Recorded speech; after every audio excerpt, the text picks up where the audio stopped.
Live mula sa GMA Network Center, 20 taon nang nakatutok. 24 oras. Magandang gabi po, Luzon, Visayas at Mindanao. Impeachment complaint laban kay Vice President Sara Duterte ang inihain sa Kamara ng iba't ibang grupo. Bukod sa kaanak ng mga napaslang sa drug war ng kanyang ama, kabilang sa 16 na naghain ng reklamo ang apo ni dating Senador Ninoy Aquino. Binanggit din sa reklamo bilang batayan ang pagbabanta umano ng bise sa buhay ni Pangulong Bongbong Marcos at ang hindi maipaliwanag na paggastos sa OVP confidential funds. Nakatutok si Chino Gaston. Pasado alas 4 kanina, inihain ang impeachment complaint laban kay Vice President Sara Duterte sa opisina ng House Secretary General. Nakalagda dito ang 16 na complainant mula sa civil society at religious groups. Kabilang dito si dating Secretary Ging Deles na nagsilbi sa gabinete ng yumaong Pangulong Noynoy Aquino, ang kanyang pamangking si Kiko Aquino D, running priest na si Father Robert Reyes at ang ginatawan ng mga biktima umano ng extrajudicial killings noong Duterte administration. Si Akbayan Party List Congressman Percy Sendanya ang nag-endorso ng impeachment complaint.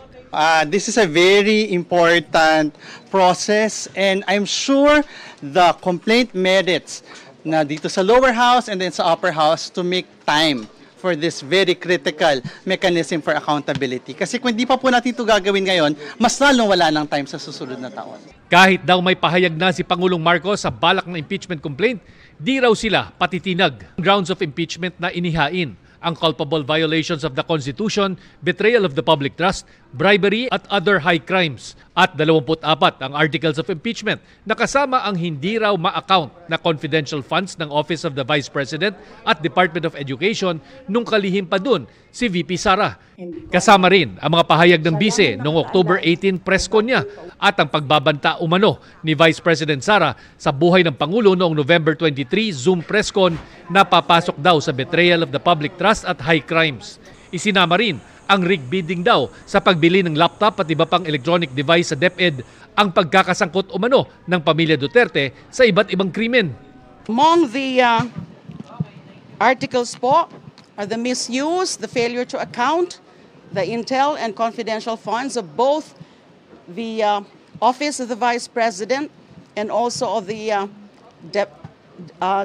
Department of Education. And nandyan din po yung grounds like yung kanyang mga threats, yung kanyang mga rants. Meron din as an article about her involvement also in the extrajudicial killings during her term as mayor of Davao City. Ayon kay House Secretary General Reginald Velasco, agad nilang ipapadala kay Speaker Martin Romualdez ang complaint matapos nila itong masuri base sa guidelines ng impeachment process. Kailangan ma-refer ang complaint sa plenaryo para ma-endorse sa Committee on Justice na magdidesisyon kung sufficient ito in form and substance. Sa December 21, ang last day ng session bago adjournment nito. I have 10 days, no? And the Speaker, we have 10 days to act on it. 10 session days. So, pag pinail ngayon, kulang na. Kasi bali 9 session days na lang eh.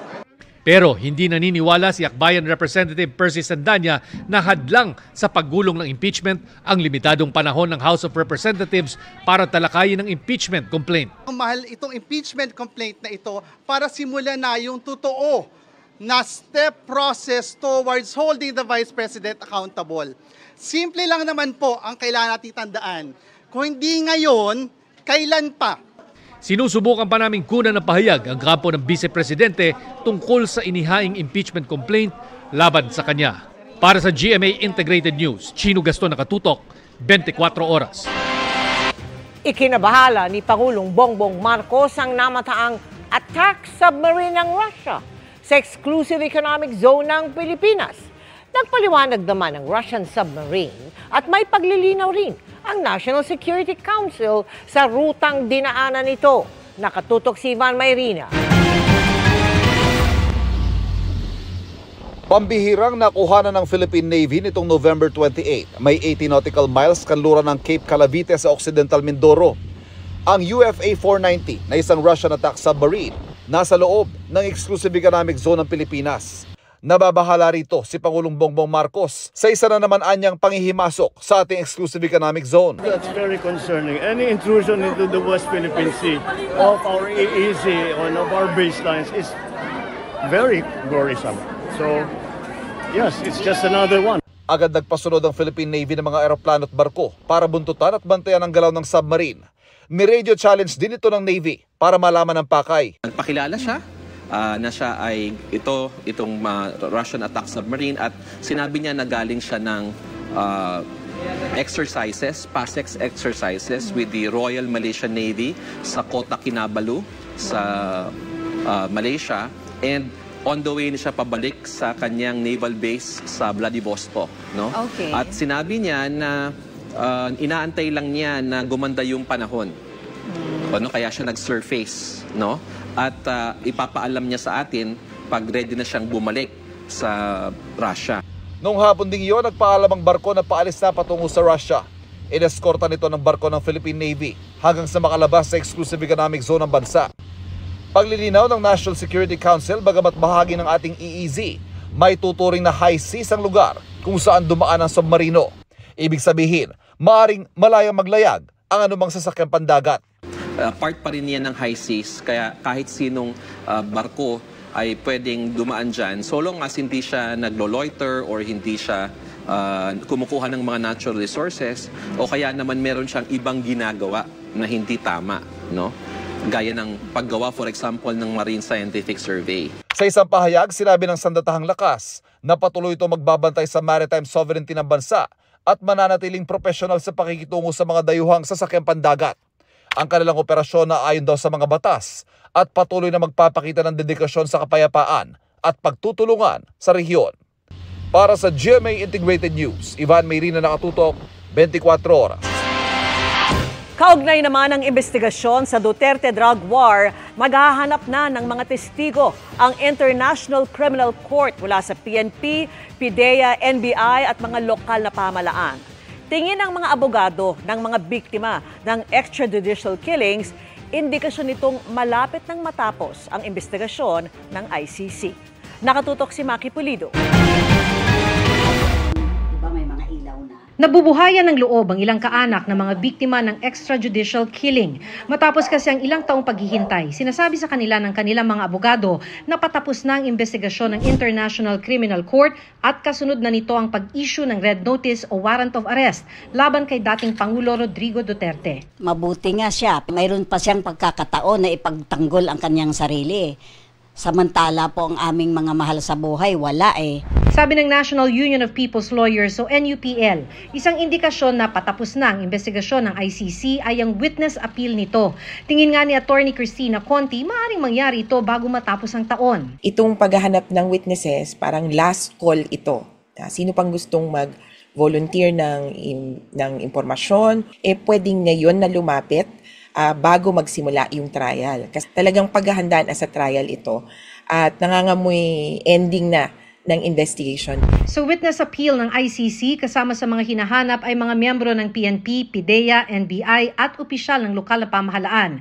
Sana, sabi ng NUPL, bigyan ng PNP ng immunity ang mga tauhan nilang gustong tumestigo. Kung sabihin ni General Marbil na lahat ng makakasuhan will come with some form of immunity, that could work, especially those who would admit to unsolved killings. Pero sabi ni DILG Secretary John Vic Remulla, hindi nila hihimuking tumestigo sa ICC ang mga taga-PNP pero hindi rin daw nila pipigilan. Ito rin ang posisyon ng PIDEA. We are not members of the ICC. We cannot cooperate directly, but if they voluntarily come out, we will not stop them. There is no gag order in place. So it's to their own volition, to their own conscience. Di kami harang pero di kami tututol. Bago ang ICC trial, babanggitin daw ng ICC kung sino-sino ang mga personalidad sa likod ng malawakang patayan sa war on drugs batay sa kanilang investigasyon. Pero ang pinaka-responsable lang ang kakasuhan. Kaya sana raw imbestigahan at mapanagot ng ating gobyerno ang iba pang sangkot sa extrajudicial killings. Kung magbabaybay yung ICC ng mga pangalan ng parang kasapakat o naging involved sa war on drugs, sana maging cue ito para sa Pilipinas kung anong gagawin sa kanila. Sinisika pa namin kunin ang panig ni dating Pangulong Duterte pero dati na niyang idiniin na walang jurisdiksyon ng ICC sa bansa. Para sa GMA Integrated News, Maki Pulido, nakatutok, 24 oras. Sa halip na tulungan sa gitna ng masamang panahon, sinilaw pa umano ng mga Chino ang mga Pilipinong mangingisda sa loob ng Exclusive Economic Zone ng Pilipinas. Pati mga sumaklolong taon ng Philippine Coast Guard, hindi tinantanan ng mga barko ng China mula sa Puerto Princesa sa Palawan. Nakatutok live si JP Soriano. JP. Emil, mga kapuso, umaga na makabalik dito sa mainland Palawan ang grupo ng Philippine Coast Guard vessel na ating sinamahan na pumunta sa Rosal Reef upang tulungan nga ang mga Pilipino mangingisda. Pero hindi po naging madali ang aming biyahe doon dahil 2 beses po nagsagawa ng tinatawag na dangerous maneuvers ang China Coast Guard sa gitna ng dilim, sa gitna ng karagatan sa West Philippine Sea. Nangingisda sa Rosal Reef o Iroquois sa loob ng Exclusive Economic Zone ng Pilipinas ang mga Pilipinong ito. Nang bigla silang lapitan ng helicopter ng China. Nag-hover siya ng mababang lipad lamang at 15 feet at ginagawa niya ito sa mga mangingisdang Pilipino. We're thinking that they're doing this as a form of harassment para itaboy ang ating mga mangingisdang Pilipino. Dahil naipadala ang video sa Coast Guard, agad silang sumaklolo sa mga mangingisdang inabutan na rin pala ng ulan at paglakas ng alon. Kabilang kami sa mga media personnel na sumama sa kanila sakay ng BRP Cape Engaño nitong Sabado, kasunod ang BRP Melchora Aquino, isa sa pinakamalaking Philippine Coast Guard vessel. Pero di pa man nakalalayo sa Palawan, ay sinundan na kami ng Chinese Coast Guard vessel na ito pasado alas 5 ng hapon. Pagdating namin sa bandang Escoda Shoal, huminto alas 8 ng gabi ang aming sinasakyan. Sa gitna ng dilim, ilaw lang ang kayang i-record ng video. Pero kitang-kita naming dumaan sa aming harapan ang barko ng China Coast Guard. Narinig din namin ang ilang beses na radio challenge ng China para palayuin ang Philippine Coast Guard sa umano'y teritoryo nila. Pasado alas 10 ng gabi, muling napahinto ang sinasakyan naming barko dahil din sa pagdaan ng China Coast Guard. This is very dangerous. Maaaring magdulot ito ng banggaan at maging resulta ng isang sakuna. We were able to prevent this kind of collision with the Chinese Coast Guard.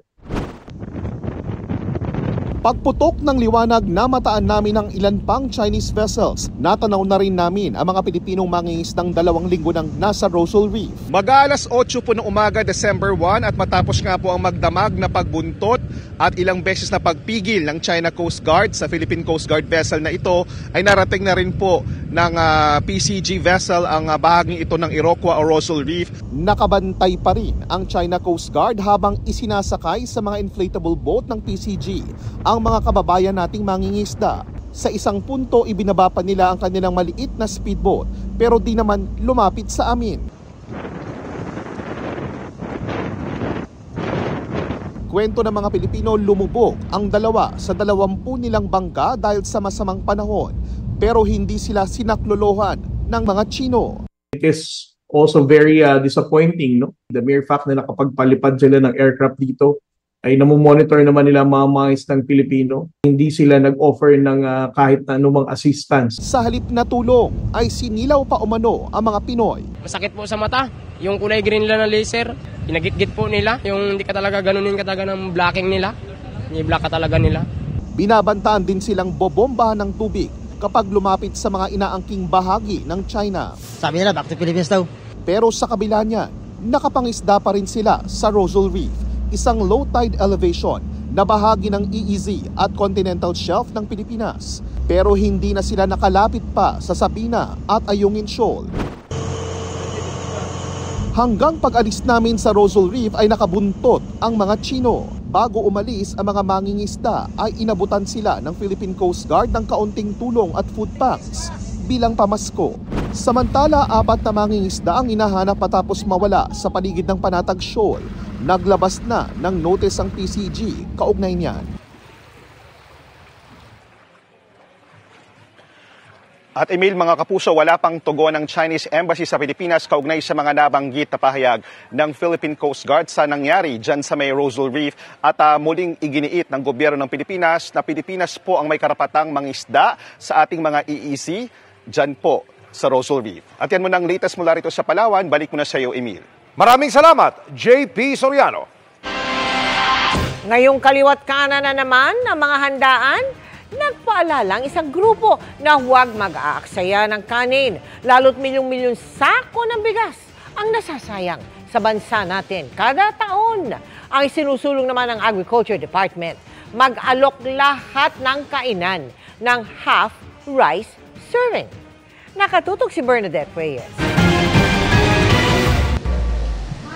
Talaga namang mapapasarap ang kain mo kapag may only rice sa restaurant o karinderya. Pero ang ending minsan, nasasayang lang ang hindi na maubos na kanin. Sa restaurant na ito nga, isang plastic na puno ng kanin ang nasasayang kada araw.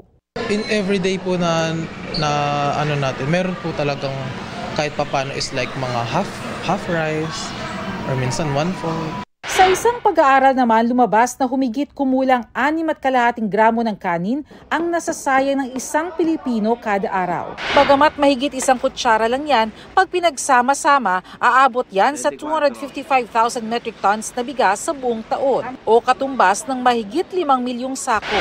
So pag pinagsama-sama po natin yon sa lahat ng population during that year, kaya niya magpakain ng 2.79 million Filipinos for a year. Si Nanay Rosie, sumasama ang loob kapag nakikitang may natitirang kanin. Ayoko po, nagagalit ako pag ninuubos.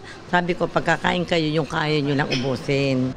Para maiwasan ang food wastage, sinusuportahan ng Department of Agriculture ang programang magkaroon ng half rice na serving sa mga restaurants at karinderya kagaya nito. Gusto talagang i-revive. For the record, gustong i-revive ni Secretary yung bill na ma-offer yung half rice. For example, yung 255,000 metric tons at 43 pesos per kilo, that will translate to about 3.6 billion pesos worth ng bigas annually. So, malaking pondo yun. Sa ngayon, ayon sa PhilRice, may 47 na local ordinances kaugnay ng pagbibenta ng half rice sa mga kainan. Pero target daw ng kampanya na maging nationwide ito. Kahit sa government agencies muna, bago magkaroon ng executive order para isulong ang pagbibenta ng half rice sa mga kainan sa buong bansa. Pabor naman ang mga nakausap kong suki ng mga kainan. Sakto lang po sa tiyan mo, hindi sobra. Karamihan sa resto, dami talaga naiiwan mo na. So sayang, natatapon po yung pagkain. Pero habang wala pang EO, payo ng PhilRice, lalo ngayong kaliwat kanan na naman ang mga handaan at reunion. Hindi sana tayo maging takaw mata and sana kumuha lang tayo ng pakonti-konti. Habang may nasasayang na pagkain, umaaray naman ang mga consumer sa mataas pa ring presyo ng galunggong kahit pinayagan ng pag-angkat ng 38,000 metric tons na isda. Umaabot sa 300 pesos na ang kilo nito, batay sa monitoring ng Agri Department sa ilang palengke. Nakaapekto ang pagbabawal sa paglalayag dahil sa mga nagdaang bagyo. Definitely talaga nagkaroon ng reduction ng volume ng huli noon. Plus, marami rin yung nasira. Yung reported nga ng almost more than 2 billion yung reported damage sa fisheries. Nakadagdag pa ang closed fishing season. Pero ang kagandahan kasi nito, yung tinatawag natin na availability na hindi nawawala ng supply dun sa ating mga palengke. Para sa GMA Integrated News, Bernadette Reyes, Nakatutok, 24 oras. Mga kapuso, abala na nga sa mga dumaraan, peligroso pa ang mga nakalaylay na kawad sa isang overpass sa Pasay City. Idinulog yan sa inyong Kapuso Action Man. Mga kapuso, isinumbong sa inyong Kapuso Action Man ang problema dito po sa isa sa mga overpass sa kabal ng Domestic Road, Pasay City. Ang sanhi ng pahirapang pagtawid, yung na-encounter palagi na mga kababayan natin gumagamit ng pedestrian overpass. Kailangan hong ganun ang gawin para makatawid dahil po sa nakalaylay na mga kawad na ito. Sobrang delikado po eh. Lalo na kung matangkad kang tao tapos dadaan ka dito. Hindi mo siya mapapansin eh. Oo. Siguradong sasabit ka talaga. Kaya ito ba'y araw-araw halos nadaraanan mo madalas? Madalas lang po. Kaya ngayon nga po eh. Kaya pag dumadaan po, kailangan nyo pa po yumuko. Tapos di po natin alam kung may mga open bar po. Baka delikado, mga kuryente pa po tayo. Sana masolusyonan po agad. Sa pagsasaliksik ng inyong kapuso, Action Man na tukoy na pagmamayari ng Philippine Long Distance Telephone Company o PLDT ang mga inirereklamong nakahambalang na kable. Agad namang nagsagawa ng investigasyon ng PLDT. Itinakda na rin ang paglipat ng mga kawad makaraang pahintulutan sila ng Pasay City Engineering Office. Sa ngayon ay naalis na ang nakahambalang nilang mga kable sa overpass. Labis namang nagpapasalamat ang mga dumulog sa aming pedestrian. Mission accomplished tayo, mga kapuso. Para sa inyong mga sumbong, ipadala nyo lamang sa Kapuso Action Man Facebook page dahil sa anumang reklamo, pang-aabuso o katiwalian, tiyak may katapat na aksyon sa inyong Kapuso Action Man. Balikan po natin ang ulat tungkol sa namataang Russian submarine. Posible raw na may mensaheng gustong ipahiwatig ang Russia sa Amerika at mga kaalyado nito nang magpakita ang isang Russian submarine sa loob ng EEZ ng Pilipinas ayon sa ilang eksperto. Nakatutok si Sandra Aguinaldo.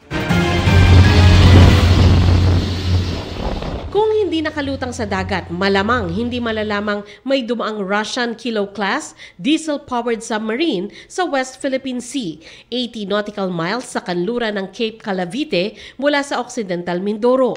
Mahirap kasing matulugan o ma-detect ang isang submarine sa ilalim ng dagat. At ang mas delikado, kaya nitong makadetect ng target ng malayuan. May karga pa naman itong torpedo at missile ayon sa TASS, isang Russian news agency. Sa ulat ng news agency noong November 25, sinabing natapos na ang pagbisita ng submarine sa Port of Kota Kinabalu sa Malaysia matapos makilahok sa naval exercises.